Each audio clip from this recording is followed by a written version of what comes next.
Hello guys, welcome back to my YouTube channel, Bisaya ko Vlog. For today's videos guys is magluluto ako ng kanin guys kasi gutom na guys. Yung agahan ko ng kanina guys is kape lang at saka tinapay. Tapos mag 12 na guys, tapos wala pa.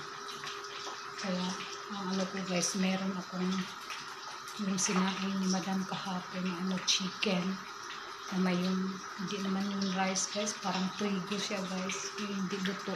Kaya kahit sila nga guys hindi ko makain, tinapon yung parang trigo.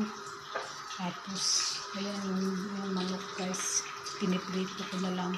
Tapos ayan guys, nag-ano ko ng rice. Nagluto ko ng rice. Kinukulot na siya guys. Yung rice guys, kailangan haluin kasi dumidikit siya sa guys. Sa kalbiro. Saka ito guys. Ayan siya guys. Ito na siya guys. Ayan siya guys. Yung chicken. Okay na siya guys. Ito na ito guys.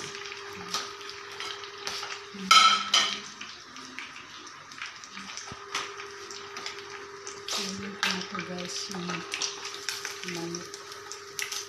Guys.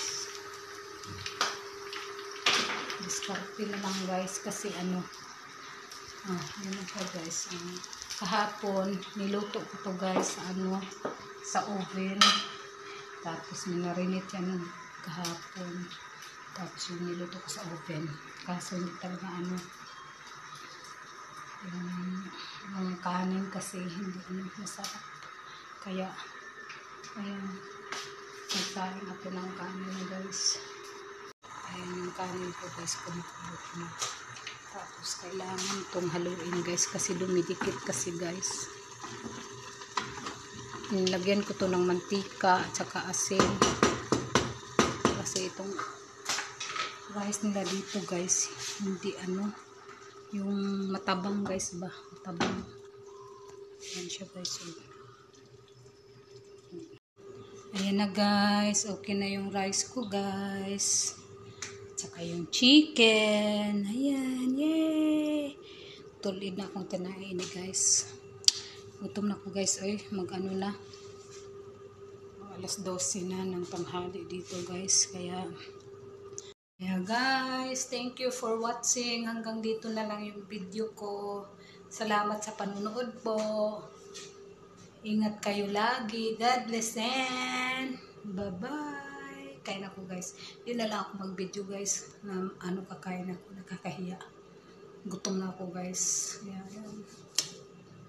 Guys, thank you for watching.